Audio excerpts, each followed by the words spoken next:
Hello students, welcome to engineering mathematics. आज हम पढ़ेंगे equations reducible to exact differential equations.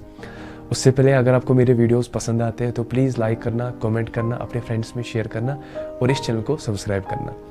Last videos में हमने पढ़ा था एग्जैक्टनेस हम कैसे फाइंड करते हैं किसी भी डिफरेंशियल इक्वेशन का, और उसके बाद हम उसका जनरल सोल्यूशन फाइंड करते थे जब वो एग्जैक्ट होता था।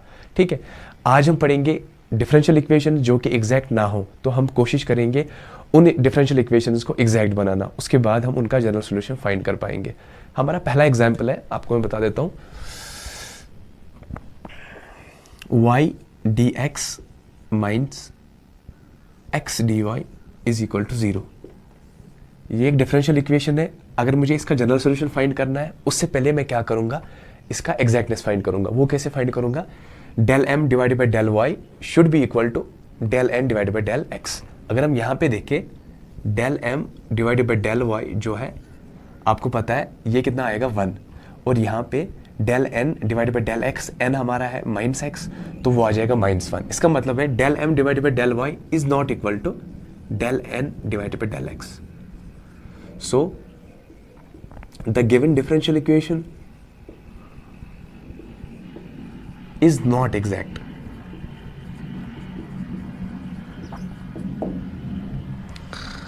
तो हमें इस डिफरेंशियल इक्वेशन का जनरल सॉल्यूशन फाइंड करना है, पर उससे पहले एग्जैक्ट होना चाहिए। ठीक है, उसके बाद हम इसका जनरल सॉल्यूशन फाइंड कर पाएंगे by integration of M D X plus N D Y is equal to 0।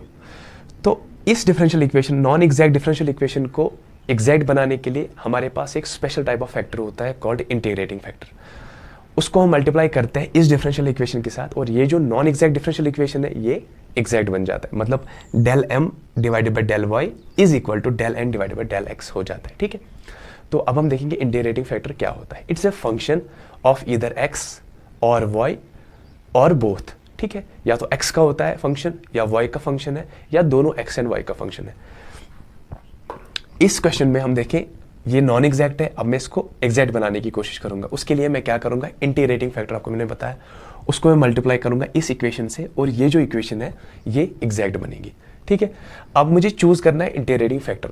तो bye inspection, by looking at this, मैं आपको बता सकता हूं, अगर मैं इस इक्वेशन में वाई स्क्वायर मल्टीप्लाई करूं तो ये बन जाएगा Y D X minus X D Y divided by Y square, that's equal to del X divided by Y. मतलब आपको पता है differentiation of u divided by v, denominator into differentiation of numerator minus numerator into differentiation of denominator divided by denominator square. ठीक है, वो वाली equation बन जाएगी। तो देखते हैं क्या होता है। मैं क्या करूंगा, सिंस इट्स नॉन एग्जैक्ट, मैं क्या करूंगा, इसे इंटीग्रेटिंग फैक्टर से मल्टीप्लाई करूंगा। वो क्या है हमारा 1 डिवाइडेड बाई वाई स्क्वायर। तो multiplying 1 divided by Y square, इसको मैं रखूंगा इक्वेशन 1 टू इक्वेशन 1। जब मैं ऐसा करूंगा तो ये मेरा बन जाएगा y dx minus x dy divided by Y square is equal to 0। ठीक है, तो इस चीज को मैं लिख सकता हूं ना dx डिवाइडेड बाई y, और यहां पे इज इक्वल टू 0।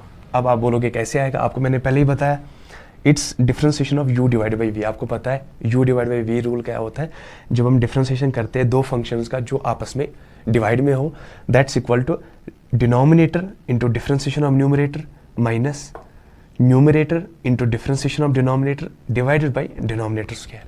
ठीक है, तो इस चीज के बदले में ये लिख सकता हूँ, और इसको मैं लिखूंगा which is exact, which is exact. तो ये जो डिफरेंशियल इक्वेशन हमने बनाई, दिस इज एग्जैक्ट। अब हम इसका जनरल सॉल्यूशन फाइंड कर सकते हैं। ठीक है, तो यहाँ पे मुझे आपको सिर्फ दिखाना था कि हम इंटीग्रेटिंग फैक्टर से कैसे हम जनरल सॉल्यूशन फाइंड कर सकते हैं, या किसी इक्वेशन को हम एग्जैक्ट कैसे बना सकते हैं। अब मैं आपको एक और पॉइंट बताना चाहता हूँ कि अगर किसी डिफरेंशियल इक्वेशन में एक इंटीग्रेटिंग फैक्टर हो, it means it has infinite number of integrating factors. It depends upon you, आप कौन सा चूज करोगे। सपोज मैंने यहाँ पे मल्टीप्लाई किया 1 डिवाइडेड बाई स्क्वायर से, मैं कर सकता था multiply by 1 divide by X square भी।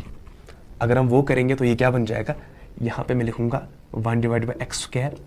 जब मैं मल्टीप्लाई करूंगा 1 डिवाइड बाई एक्स स्क्वायर इस इक्वेशन के साथ, ठीक है, तो ये मेरा बन जाएगा Y D X minus X D Y is equal to, नीचे में लिखूंगा एक्स स्क्वायर।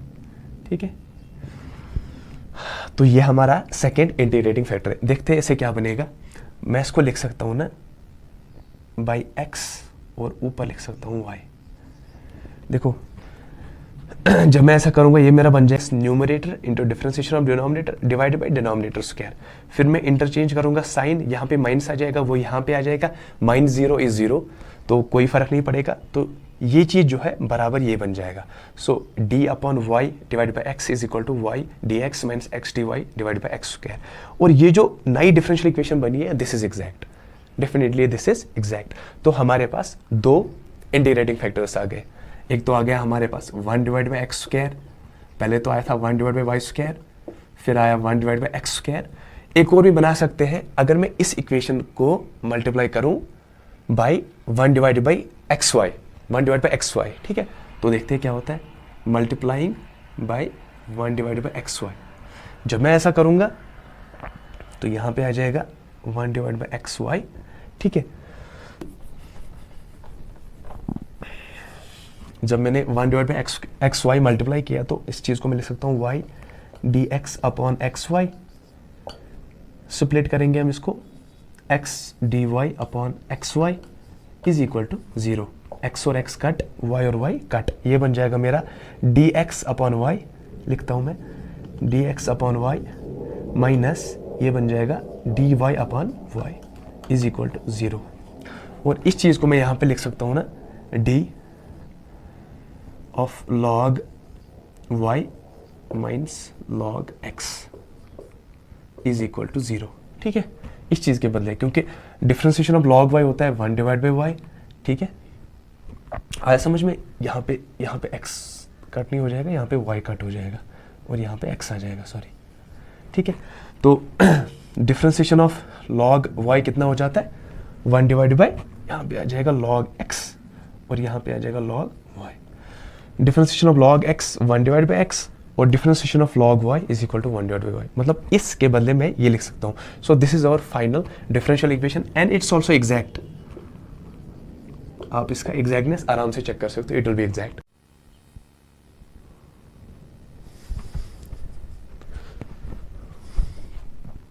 तो कहने का यही मतलब है कि अगर किसी डिफरेंशियल इक्वेशन का एक इंटीग्रेटिंग फैक्टर हो, it can have infinite number of integrating factors, ठीक है। अब हमारा सेकंड क्वेश्चन जो है, हम इंटीग्रेटिंग फैक्टर कैसे चूज करते हैं। यहाँ पे तो हमने सिंपल इंस्पेक्शन मेथड से इंटीग्रेटिंग फैक्टर अपना चूज किया और इस डिफरेंशियल इक्वेशन को हमने एग्जैक्ट बनाया और आगे हम इसका जनरल सोल्यूशन फाइंड कर सकते हैं। अब कोई डिफरेंशियल इक्वेशन हो जिसे हम बाय इंस्पेक्शन मेथड सॉल्व नहीं कर सकते। सपोज मेरे पास कोई होमोजेनियस फंक्शन है, आपको पता है homogeneous functions are those functions where the power of variables is consistent throughout the equation, ठीक है। तो उस टाइप ऑफ इक्वेशन में हम कैसे इंटीग्रेटिंग फैक्टर फाइंड अपना करते हैं, ठीक है। तो उसके अलग अलग तरीके होते हैं। Depending upon the nature of the differential equation integrating factors can be found accordingly, ठीक है। तो अगर हमारे पास होमोजेनियस फंक्शन हो, उसका इंटीग्रेटिंग फैक्टर निकालने का अलग तरीका है।